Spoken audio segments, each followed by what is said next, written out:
Film industry के मशहूर अभिनेता चंकी पांडे कल तक बिल्कुल सही सलामत बाहर घूम रहे थे। अचानक जब उन्हें अपनी मां के निधन की खबर मिली तो वो भी यकीन नहीं कर पाए। हैरानी की बात तो यह है कि चंकी पांडे की मां भी कल तक बिल्कुल ठीक थी। अचानक उनके निधन की खबर से उनका परिवार भी सदमे में है। अनन्या पांडे तो बार बार अपने पिता चंकी पांडे से पूछ रही हैं कि आखिर दादी को हुआ क्या है, लेकिन अभी तक पता नहीं चला है कि चंकी पांडे की मां स्नेहलता पांडे का निधन किस वजह से हुआ।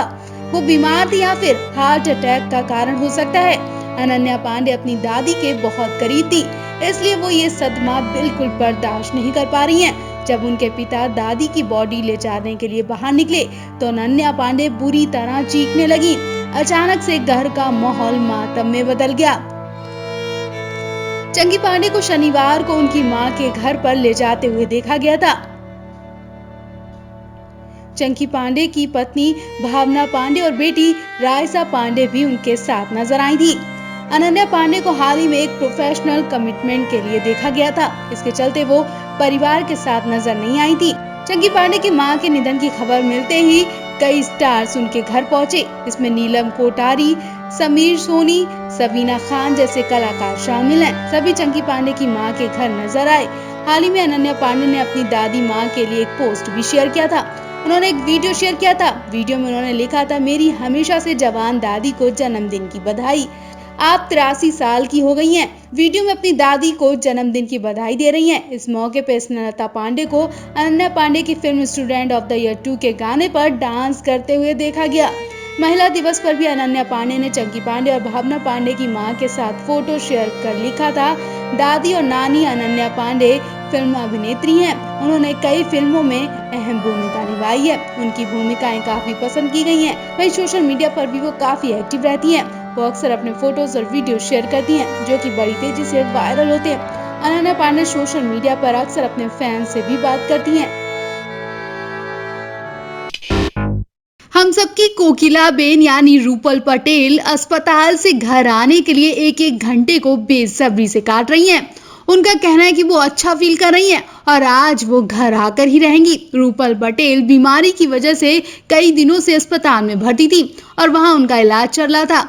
अब जब उनकी तबीयत कुछ ठीक लगी तो उन्होंने फौरन घर जाने की जिद ठान ली, लेकिन डॉक्टर का कहना है कि रूपल को अभी भी कमजोरी है और अभी भी उन्हें रेस्ट की जरूरत है। वहीं दूसरी तरफ खबरें ऐसी भी हैं कि रूपल अपनी सेहत से ज्यादा अपने सीरियल साथ निभाना साथिया की शूटिंग को लेकर परेशान है। वो इस शो की शूटिंग के लिए जल्दी घर जाना चाहती हैं। वो आज सुबह का सूरज उगने से पहले ही घर जाने का इंतजार करने लगी और जिद करने लगी, लेकिन अब देखना होगा क्या उनके पति और डॉक्टर रूपल को ऐसी हालत में घर जाने की मंजूरी देंगे या फिर अभी भी रूपल कुछ दिन हॉस्पिटल में रहेंगी।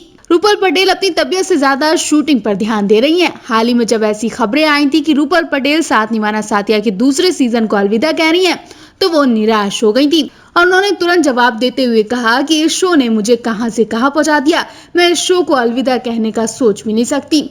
रूपल पटेल किसी भी हालत में इस शो को छोड़ना नहीं चाहती हैं और यही वजह है कि वो इस वक्त अपने आप को जल्द से जल्द ठीक करने में लगी हैं और शो की शूटिंग करने की सोच रही हैं। पहले आप रूपल पटेल के इस फैसले पर क्या कहना चाहेंगे? क्या रूपल को अपनी सेहत से ज्यादा अपनी शूटिंग पर ध्यान देना जरूरी है?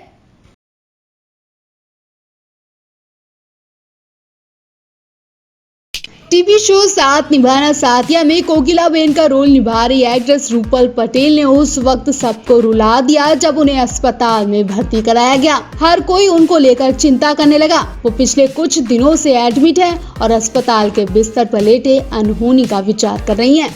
जिस तरह से बुरा वक्त चल रहा है उस वजह से हर किसी को रूपल पटेल की सेहत को लेकर डर सता रहा है, लेकिन उनके पति राधा कृष्ण दत्त ने उनकी तबीयत पर अपडेट दिया है।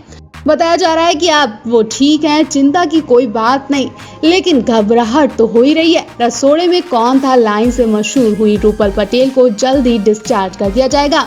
फिलहाल तो फैंस उनके लिए दुआएं कर रहे हैं, लेकिन घबराहट भी हो रही है।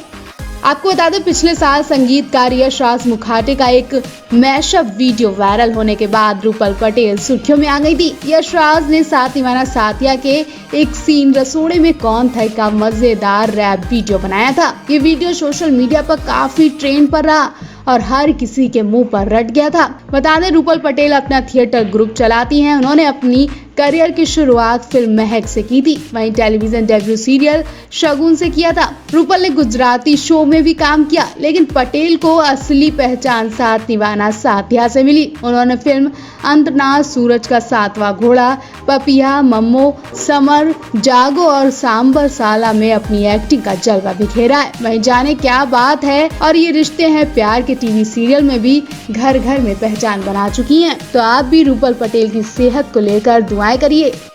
माँ बनना हर महिला के लिए सबसे बड़ा वरदान होता है। ये सिर्फ उसके बच्चे के लिए ही नहीं, बल्कि जन्म देते वक्त उस महिला का भी नया जन्म होता है।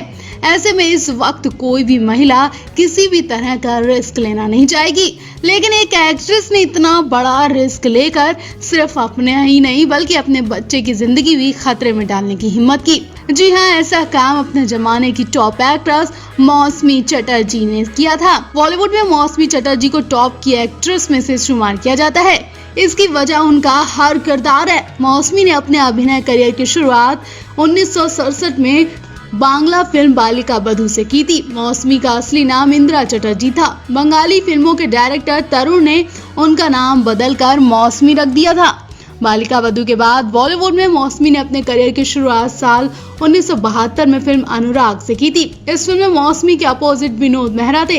एक्ट्रेस ने इस फिल्म में अंधी लड़की का किरदार निभाया था। खास बात यह रही कि दर्शकों ने उनके अभिनय को बहुत ज्यादा पसंद किया। फिल्मों में कई सीन होते हैं, अच्छे भी होते हैं और बुरे भी होते, लेकिन मौसमी को एक ऐसा सीन करना पड़ गया था जो इनकी जिंदगी पर भारी पड़ गया था, जिसने उन्हें असल में खूब रुलाया। तो चलिए बताते हैं मौसमी चटर्जी के उस फिल्म का किस्सा। फिल्म रोटी कपड़ा और मकान में मौसमी को लीड एक्ट्रेस के तौर पर लिया गया था। फिल्म में उनके साथ एक रेप सीन फिल्माया गया था। उस वक्त मौसमी प्रेग्नेंट थी और तबीयत भी ठीक नहीं रहती थी, इसलिए मौसमी इस बात को लेकर चिंता में थी कि आखिर ये रेप सीन वो कैसे शूट करेंगी। लेकिन ये सीन फिल्म के लिए बहुत जरूरी था, तो करना भी था।